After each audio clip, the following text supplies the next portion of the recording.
Hi, I'm Jack Bulman. I'm a harp performance major at Concordia College in Moorhead, and today I will be helping you prepare for your Philharmonic audition on harp. So this audition is split into two parts. There's the required section, which is the technique, little thing that they give you, and then the required piece, and then there's your solo, which you get to choose, and I will be talking to you about tips and tricks and how to do all this stuff.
Because this is a technique exercise, we want to make sure that we're playing with our best technique.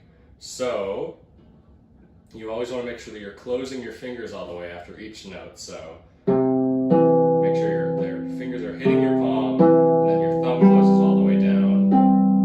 Same with the right hand. We want to make sure that our thumbs are high when we're playing always. Once you get up into the super high register, your hand can kind of flatten out a little bit, because obviously there's no room to put your thumb much higher up there. But just do your best to keep your thumb high and your hand kind of turned like this.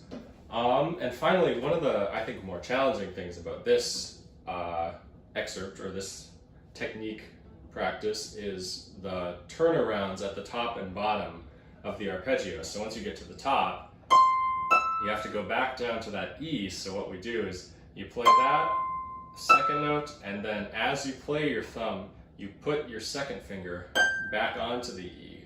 So I would recommend working slowly on the turnarounds at the tops and bottoms. So just really slowly making sure that you're placing at the same time that you're playing there. And the same thing on the way down. I actually think it's a little more challenging on the way down because it's with 2 and 3. So you go down, and then as you play that third finger, you have to put your second finger back on, always making sure, of course, that we're closing all the way. And that takes some practice, but start slow and I'm sure you'll get it.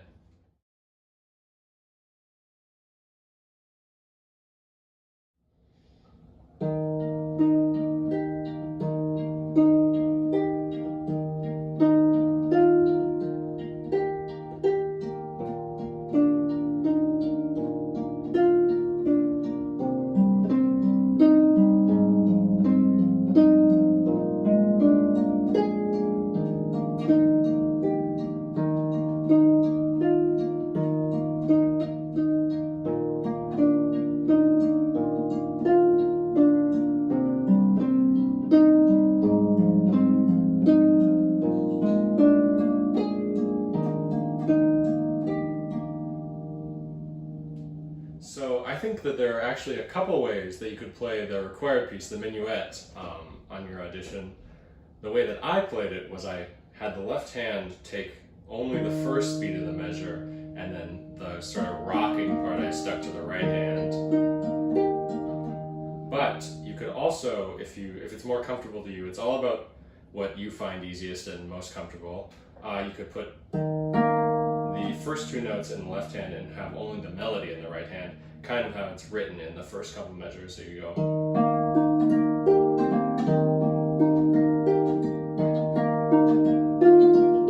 I just find that to be more challenging, I think. So the exception to the way that I play this is measures 9 and measures 17, where you start with the B flat and then the A flat. That I play the first 2 notes with the left hand, and then the right hand takes the rest, and then you're back to normal in the next measure.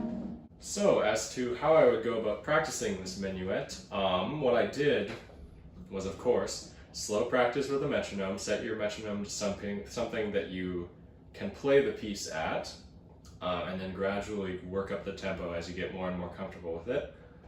You might have noticed in my recording that I'm sort of emphasizing certain notes. For example, I emphasize pretty much everything that's on a solid beat, so beat 1, beat 2, and beat 3. I feel like beat 1 is like the grounding of the chord that we're playing for that measure, and then beats 2 and 3 kind of feel like the melody notes to me, and the B flat that's just in the middle of it all, or whatever note's in the middle of it all, is just sort of a harmony note, so I don't emphasize that too much. So in choosing a solo, I would choose something that best showcases where you're at right now, like your current skill level, and something that you can play well. Something that you've been working on for a while, or something that you've performed before. I wouldn't go for something crazy difficult or learn a whole new piece for the audition, just something that you know that you can play well and that shows what you can do. Okay, finally I'll talk a little bit about recording setup and like how to record, I guess. So in terms of setup, I don't do anything super complicated. I just have my phone on a stand right there. I usually have my normal stand right here. For the phone stand, I like to turn it like this so that you can have the phone sitting here rather than having to sit here, so you can have like a higher angle. But really, the important thing is just that you can see your hands, so make sure your stand's not in the way of the phone, and that you can see your hands so they can watch your technique and see how you play and everything. So what I like to do for recording auditions is I'll choose a time that I'm in like a good mood, a good headspace, I guess. I'll probably have eaten recently so that I'm not hungry during my recording. And then I'll sit down at the harp, make sure that I'm comfortable, and then I'll do some warm-up exercises. I'll do scales or chord, arpeggios, etc. And then really I just start recording. My philosophy for when to stop recording, I like to try and get I'll get 2 takes that I'm happy with, and then I'll do 1 more take, and from those 3 I'll choose what will be my final one that I'll put in the recording video. And then just rinse and repeat with your solo, with the excerpts, and good luck!